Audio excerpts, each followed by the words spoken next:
Hello, everyone. I wanted to turn around and cover another facet of learning theory as it relates to consumer behavior.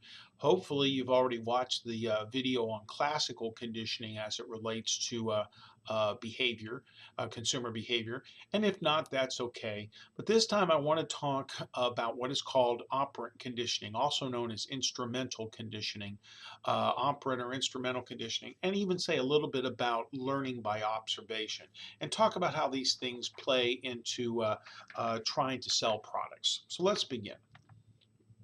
Once again, as always, I like to start with sort of a fundamental definition of the concept, and this is no different.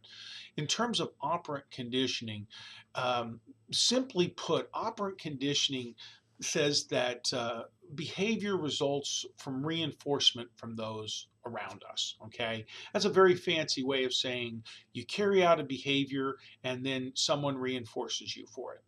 That's operant conditioning. You work at your job, you get paid for it. You turn around and you carry out an action, you get something for it. All right? That really is the whole premise behind a lot of this. You get in your car, you drive somewhere, you get rewarded for whatever it is that you drove to get, and so on. Okay? You carry out a behavior and you get reinforced from the environment, from those around us. Now, in terms of consumer behavior, all right, and advertising. Ads try to use operant conditioning basically as well. And what they will do a lot of times is that they will create ads, companies create ads that try to reward us with a positive feeling, okay?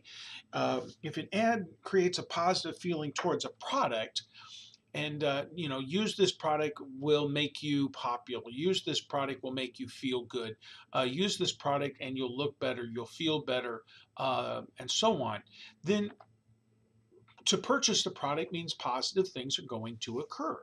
And that's the idea. A lot of products are sold with the idea, sort of the before and after. Here's the person before, then they use this product, and look at them after. So if you do that, positive things will happen.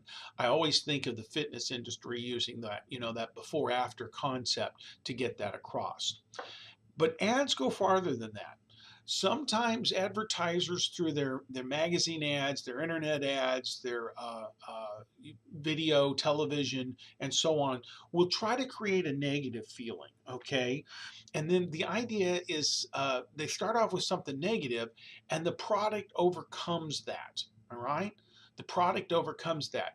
Maybe you turn around and you don't look good until you use this particular makeup, and then you look better. Maybe you, and I guess you could say the same with health ads, depending upon how they do it. This is how you looked before, and then you use this piece of machinery or this particular diet, and look what happens.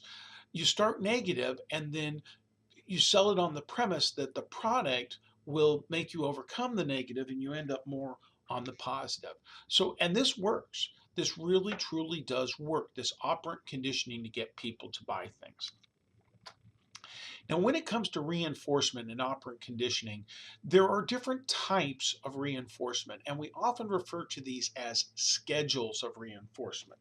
For example, there is what is called continuous reinforcement. And the idea behind continuous reinforcement is that you are reinforcing every correct response. Every time you use it, you're going to get something good for your trouble, okay? In terms of consumerism, we're talking about the idea that if you use a product, it's always going to have a positive response. Okay, if you drink a Coke, you're going to feel better. If you use a particular type of makeup, you're going to look better. If you do this, you're gonna get rewarded. It's continuous. All right, that is the idea behind continuous reinforcement. There's also what is called partial reinforcement. Now, the idea behind partial reinforcement is that basically you're providing reinforcement only after a varied number of trials. Okay, you're only going to get rewarded after a varied number of trials, and it is understood that that is the case. You see the example of the lottery ticket or the scratcher's ticket or some other prize. It's sort of understood that by buying a ticket, you're not going to automatically win. Okay? You're not going to automatically win. That is understood to be partial reinforcement in this regard. And you've got to make that clear. You really truly do. Okay? Because there are expectations. There are expectations from consumers.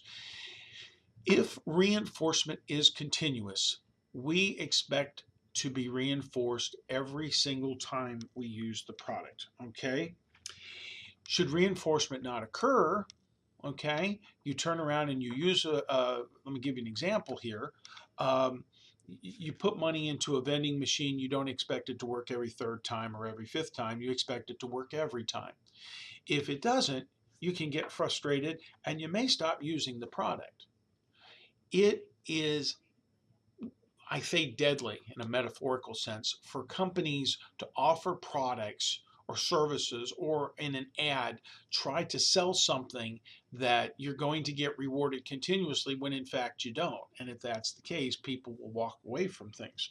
The key here is really communicating what this is all about. Okay?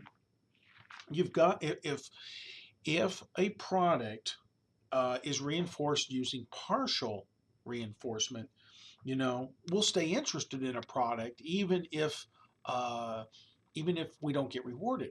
But you got to communicate that. You've got to make sure it's clear and that it's understood. Because if it's not, it can be a real big problem. Okay, so make sure that your customer knows the difference between continuous reinforcement and partial reinforcement, and that they know what it is you're offering. Now, there are other forms of reinforcement worth mentioning. And remember, the idea is that you carry out a behavior, you get something for your time and trouble. Sales are a wonderful example of this. If I go and I buy this, I save money. I hold on to money and stuff like that. In fact, I know that people will often seek out a sale. And sometimes sales aren't very much of a discount, but just the sheer fact that you see the sign can be very, very interesting to a lot of people. You also have what are rebates and coupons. People will turn around sometimes and if they purchase a car, they're going to get $1,000 back or they're going to get $500 back. Um, if you turn around and cut out this coupon, then you're going to get rewarded with a discount and get to hold on to some of your money. These are other forms of reinforcement, and for some people, they are extremely effective. I mean, there are people out there, such as my own wife, who cuts coupons all the time, and it means the world to her. She's got to cut coupons to save money. Um, Rebates, somebody will purchase a car, and what's fascinating, they'll get $1,000 rebate back on the car or $500 rebate. You got to be careful and do your homework. Did the company increase the price of the car before they turned around and offered you the rebate? In the end, it may be that you're not getting much of a savings, but you have to be careful. People see this as operant conditioning. They see this as reinforcement. You carry out a behavior and you get to hold on to your money, or you get more of something for less. The last type of learning I want to mention here is called learning by observation. Now, hopefully at this point, you've watched the video on classical conditioning, or the lecture rather, and you've listened to the lecture on operant conditioning. Learning by observation is a very simple concept, but it's a very profound concept. Studies find that consumers often observe people in ads. And you might observe a person in an ad where the person in the ad is being classically conditioned. Okay? If you observe, say, in a television 30-second commercial, the person in the ad is being classically conditioned. They are buying a product because they associate it with a good time. Consumers can turn around and be convinced to buy a product because they see other people being classically conditioned. All right? And the same is true with operant conditioning. People can observe others being rewarded, all right, others getting a rebate, others using coupons, others turning around and getting something, um, via operant conditioning, and therefore they are conditioned as well. It is what we call vicarious classical conditioning and vicarious operant conditioning. Those are the technical terms, but they are very true, they are very real, and they do work. All right, folks. Hope this is all helping. Do take care.